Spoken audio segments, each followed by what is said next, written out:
This story is titled, My Stepsister Convinced My Dying Father That I Was Stealing from Him. On his deathbed, he changed his will, giving her my inheritance. When I tried to explain, my stepmother told me to leave. I left with nothing. But months later, a safety deposit box revealed the truth. Hi everyone! Before we dive in, a quick favor. If you enjoy content like this, please hit the subscribe button. It's free, supports the channel, and makes sure you never miss out on amazing videos. Alright, let's get started. Hey, I don't even know how to start this, but I've been carrying this story for years, and I guess it's time to lay it all out. My name's Harper, and my family. Let's just say we could give those dysfunctional TV families a run for their money. It all started when I was 12. My mom had passed away from cancer 2 years earlier, and it was just me and Dad trying to figure out how to keep going. We weren't perfect, but we were close, you know? Like, he'd come to all my school plays, and we'd eat pizza on the couch while watching old action movies. It felt like we had our own little bubble. Then came Denise. Dad met her through some mutual friends, and before I knew it, they were talking about getting married. I don't even think I'd fully wrapped my head around losing Mom, and suddenly I was supposed to be gaining a new stepmom. Denise wasn't terrible or anything. Not at first anyway. She was polite, maybe even too polite, like she was trying really hard to impress me. But there was this stiffness to her, like she was more interested in how we looked as a blended family than how we actually felt. Denise had a daughter, Sloane, who was 2 years older than me. Sloane was a lot. When we first met, she gave me this tight smile and said, "So, I guess you're my little sister now." In this way, that didn't feel warm at all. She had this confidence, like she thought she was the main character in every room she walked in. And me? I was 12, awkward, still figuring out how to live in a world without my mom. I tried to be friendly though, because what else was I supposed to do? We were going to live together. From day one, Sloane made it clear she wasn't interested in being friends, let alone sisters. At first, it was just little things, like ignoring me when I tried to talk to her, or rolling her eyes when I said something. But as time went on, she got bolder. One time, she walked into my room without knocking, looked around and said, "This is a nice setup. Too bad it won't last. My mom says we might need this room for something else." Another time, I heard her tell one of her friends over the phone, "Harper's so lucky. She doesn't even have to try, and Lucas treats her like a princess. Must be nice to get handed everything." I didn't even know what she was talking about.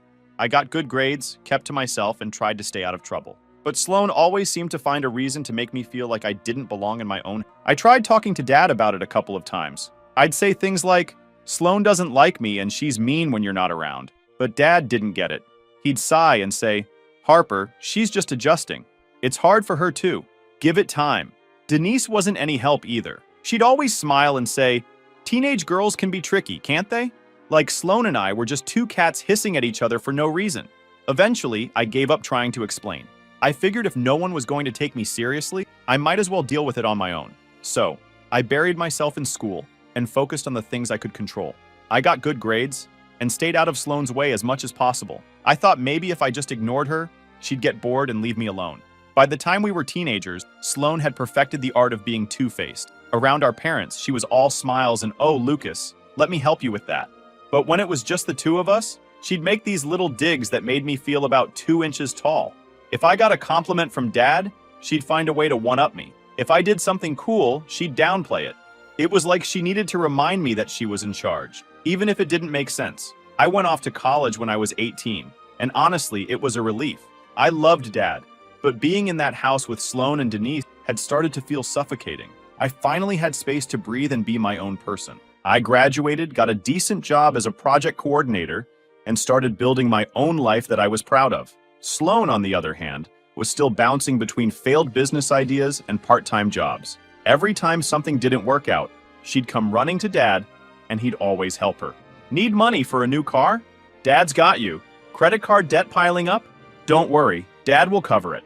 It annoyed me, but I kept my mouth shut because honestly, what was the point?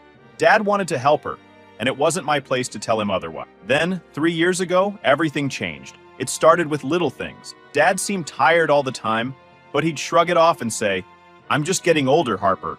Don't worry about me." But it was hard not to notice. He'd lose weight without trying, and there were days when he looked pale, like he was carrying this invisible weight on his shoulders. I started coming over more often, offering to run errands or cook meals, just to make sure he was okay. One afternoon, I was over at the house, and I noticed Dad kept rubbing his hands together, like he was trying to shake off a cramp. I asked him if he was all right, and he gave me this tired smile and said, Yeah, just a little stiff today. But something about the way he said it didn't sit right with me. A couple of weeks later, I got a call from him while I was at work.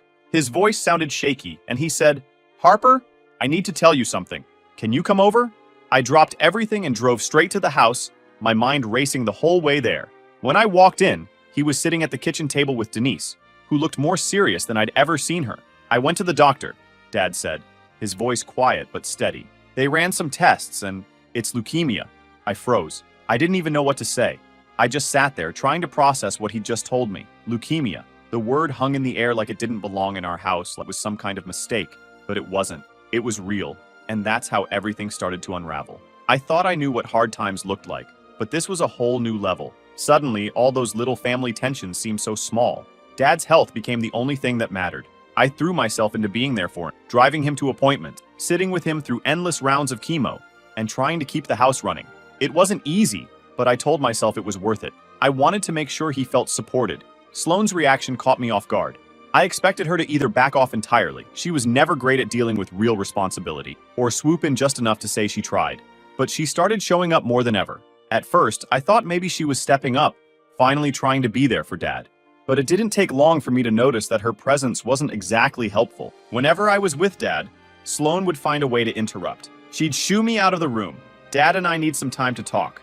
At first, I let it slide because I figured it's her stepdad too. Maybe this is her way of coping, but there was something about it that felt calculated. She started getting more involved in his affairs too. She'd casually bring up his finances during conversation, asking him if he needed help managing bills, or offering to take a look at his accounts. Denise was all for it, of course. "Sloane's got such a good head for this kind of thing," she'd say. Like Sloane had a financial degree instead of a track record of bad credit and failed ventures. I didn't love it, but I figured Dad wouldn't hand over control without thinking it through. One night, I stayed late at the house after putting Dad to bed. I'd been sorting through his mail, insurance documents, medical bills, that sort of thing, and I noticed that a couple of things were missing. Nothing major, just small things, like statements I knew he should have gotten. When I asked Sloane about it, she just shrugged and said, "Oh, I probably grabbed those by mistake. I'll bring them back tomorrow." The way she said it was so casual, but something about it didn't sit right. It wasn't just that one thing either. Over the next couple of weeks, I noticed more oddities. A bill would show up already marked paid, even though I knew Dad hadn't handled it. An envelope addressed to Dad would end up in Sloane's bag, and when I'd ask, she'd wave it off like it was no big deal. Then there was the laptop. My laptop.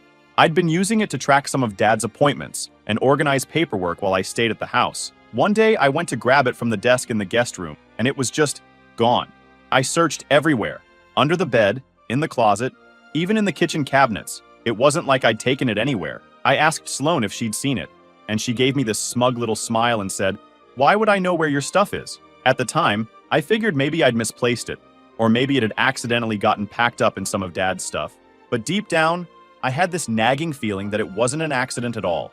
I tried to let it go because I didn't want to stir up more drama. I had bigger things to focus on. Dad's treatments, making sure the house stayed in order, and keeping him comfortable. The last thing I wanted was to add more stress to his life. A few days later, Dad asked me to come to his room.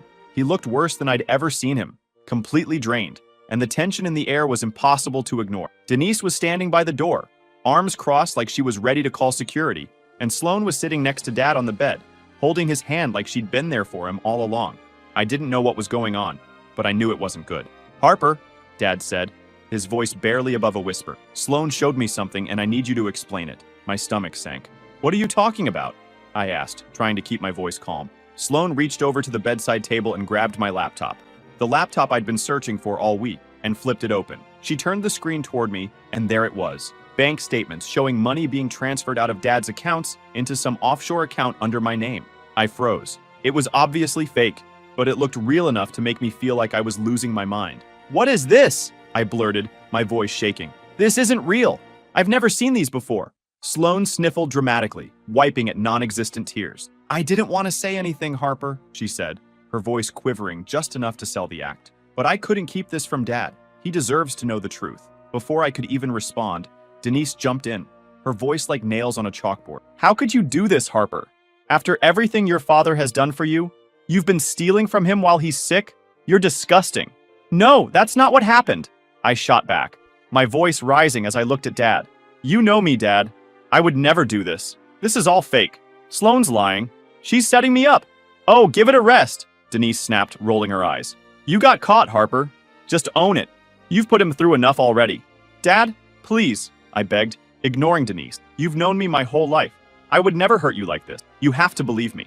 But Dad didn't even look at me. I've already made arrangements, he said quietly, staring at the blanket instead of me. I'm changing my will. I can't leave my affairs in your hands if this is what you've been doing. I couldn't even process what I was hearing. He was really doing this? He was taking Sloane's word over mine? I tried to say something, but my throat felt tight, like all the words had dried up. Sloane just sat there, still clutching his hand, her fake innocence so perfect it made my skin crawl. You need to leave, Denise said sharply, stepping closer and pointing toward the door. Your father doesn't need the stress, not from someone like you. I looked at Dad, hoping he'd stop her, that he'd say something, anything, to show he was still on my side. But he didn't. He just stared at the wall, like I wasn't even there. I turned and left the room, my head spinning and my heart pounding so hard I thought it might burst. As I reached the hallway, Sloane followed me out. The second the door shut behind us, she dropped the act completely. She smirked, leaning in close, and whispered, You should have seen his face when I showed him those statements. Perfect, wasn't it? You never stood a chance. I wanted to scream, to grab her hair and beat her up, letting the truth out of her. But I knew it wouldn't help. If I lost it now, I'd look even guiltier. So I kept walking, my fists clenched so tightly my nails dug into my palms, trying not to let her see how badly she'd won. After that day at the hospital, everything spiraled fast. I didn't go back. Not because I didn't want to see Dad. I wanted to more than anything, but because I knew I wasn't welcome. The way Denise had looked at me, like I was dirt under her shoe, and Sloane's smug little whisper in the hallway. Yeah, I wasn't about to walk back into that war zone. At first, I tried to stay hopeful. I figured Dad might come around, you know. Maybe he'd realize something didn't add up. I kept waiting for a call, some sign that he'd changed his mind or wanted to talk, but that call never came. Instead, I just got updates through mutual friends. People saying things like, Oh, Sloane's been spending so much time with Lucas. She's such a good daughter. Good daughter, my ass. A week later, a lawyer called to inform me that Dad had officially updated his will. I mean, I already knew it was coming, but hearing it spelled out like that hit me like a brick. Everything, his house, his savings, his business shares, worth well over $1 million, was now going to Sloane and Denise. I wasn't just disinherited. I was erased. I didn't know what to do with that information. Part of me wanted to fight it. But how? What proof did I have that Sloane was lying? None. She'd covered her tracks too well. And honestly, even if I could prove something, what was I going to do? Drag my dying father into court? That wasn't going to happen. Unfortunately, Dad's health declined quickly after that. I heard from a mutual friend that he'd been moved to hospice care. I didn't even know. No one told me. When he passed away, I found out through Facebook. Someone posted a rest in peace message, and that's how I learned my dad was gone. I don't think I've ever felt so angry and heartbroken at the same time. I wasn't even given the chance to say goodbye. Sloane and Denise took that from me, just like they'd taken everything else. The funeral was just as bad as you'd imagine. I debated not going, but in the end, I couldn't stay away. It was my dad, and I needed to be there, even if no one wanted me to be. When I showed up, I tried to keep a low profile, sitting in the back row, but it didn't matter. The second Denise saw me, she gave me this icy glare, like I'd crashed her private event. Sloane, of course, played the grieving daughter perfectly. She was front and center, crying into a tissue and accepting hugs from everyone. I stayed quiet, biting my tongue and holding back tears. The whole thing felt surreal, like I was watching someone else's life. After the service, I tried to approach the casket, just to have a moment alone to say goodbye. But Sloane cut me off. She stepped in front of me, blocking my path, and said, "This isn't the time, Harper. You've done enough." Done enough? I wanted to scream, but instead I turned around and left. I didn't want to give them the satisfaction of seeing me break down. The days after the funeral were a blur. I went back to my apartment, this tiny one-bedroom I'd been renting since I moved out of Dad's house. It felt more like a hiding spot than a home, but it was all I had. I barely left. Work was the only thing keeping me sane, and even that was hard to focus. My coworkers could tell something was off, but I just kept saying I was fine. On the other side, Denise and Sloane wasted no time enjoying their newfound wealth.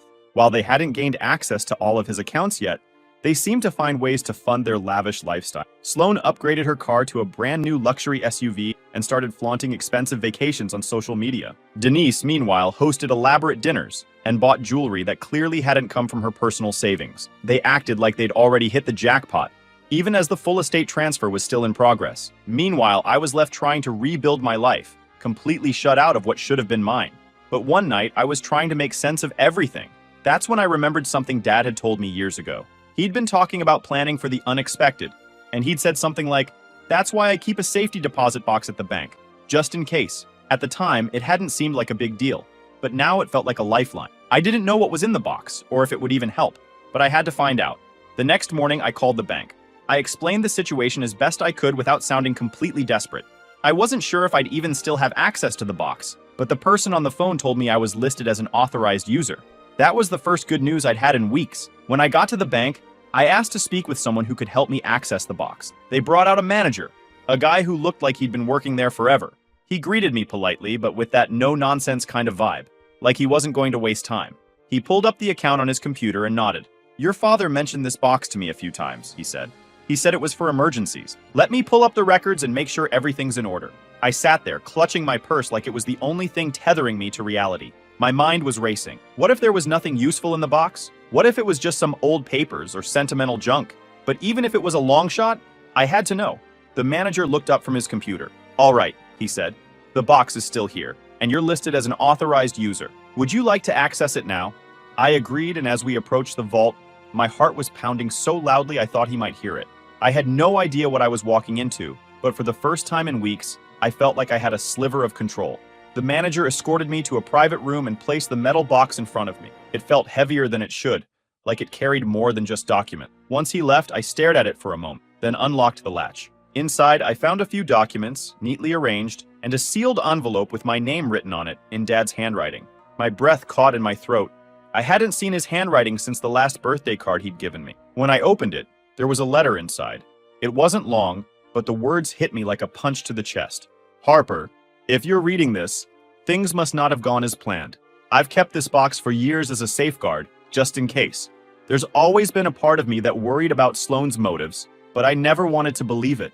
I hope I'm wrong. If I'm not, I trust you to handle this with the same strength and integrity you've always shown. Love, Dad." The letter wasn't proof of anything, but it was enough to make me feel like I wasn't crazy. Dad had seen through Sloane, at least a little. I wasn't alone in thinking something wasn't right. The other documents in the box were old. His will from years ago, insurance papers, nothing that could help now. But the fact that he'd kept this box at all meant he'd known things might go sideways. That thought stuck with me as I left the...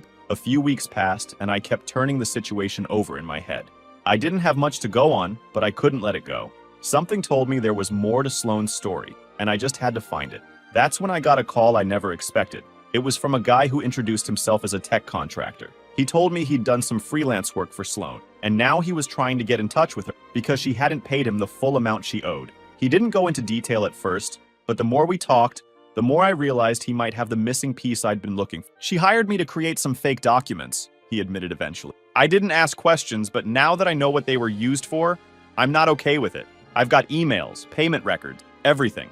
Turns out Sloane had been sloppy, arrogant enough to think she could hire someone to forge documents and not even pay them properly. And now it was coming back to bite her. The contractor sent me copies of everything, screenshots of their email conversation, invoices, and even drafts of the fake bank statements she'd used to frame me. It was all there, laid out in black and white, my hands shaking as I scrolled through the evidence. I finally had proof, real proof. I went back to the bank and asked to speak to the manager. I showed him everything, the emails, the drafts, all of it. At first, he was hesitant, saying it wasn't the bank's place to get involved in family disputes. But when I explained how Sloane had used those forged documents to manipulate Dad and steal from his accounts, "This is serious," he said. "I'll have to escalate this to our fraud department." He started asking more questions, and I told him everything.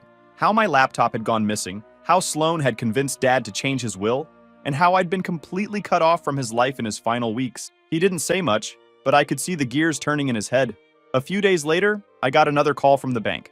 They'd reviewed the accounts and found irregularities, large transfers from Dad's accounts to an account in Sloane's name, all made in the weeks leading up to his death. The manager said the bank was freezing the account pending further investigation, and that they might need me to provide additional information. It was a small victory, but it felt huge. Sloane's perfect little plan was finally starting to crack. The next time I saw Sloane and Denise was at the bank. They were there to access Dad's accounts, completely unaware that things were already in motion behind the scene. I wasn't supposed to be there, but the bank had called me in to discuss the investigation, and I just happened to arrive at the same time.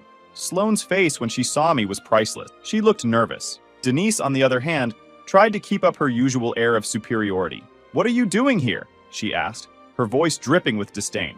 "I could ask you the same thing," I replied, keeping my tone as calm as possible. Before things could escalate, the bank manager stepped in. He escorted all of us to a private room, where he explained that they'd found discrepancies in the accounts and needed to investigate further before allowing any more transaction. "What discrepancies?" Sloan asked, her voice a little too sharp. The manager glanced at me before answering. "There have been irregular transfers that don't align with the account holder's typical activity. We're working to determine the source." Sloan tried to argue, but her voice faltered. Denise just sat there, her face slowly turning pale as the manager laid everything out. For once, she didn't have anything to say. When Sloan and Denise walked out of that bank meeting, I stayed behind. My head was spinning, but for the first time in what felt like forever, I felt like the tide was turning. They'd finally been called out. Their smug confidence had cracked, and I wasn't going to let up now. The next few weeks were a blur of phone calls, emails, and meetings. It was exhausting, honestly. I didn't really understand half of what was happening. It was all lawyers and bank investigations and legal jargon I wasn't prepared for, but I kept showing up, kept providing whatever they asked for. The truth was on my side, and I just had to keep pushing. But the truth didn't make it any easier. Every time I walked into that lawyer's office or sat on hold with the bank for hours, it felt like the system was designed to wear me down. One attorney even told me, "Harper, you need to prepare yourself. Cases like this don't always go the way you hope." I wanted to scream at her. Didn't she understand that this wasn't just some case to me? This was my dad's legacy, my life. Then things shifted. I got a call saying the court had invalidated the will. The fake documents Sloan had used to frame me had been exposed, and that alone was enough to void everything.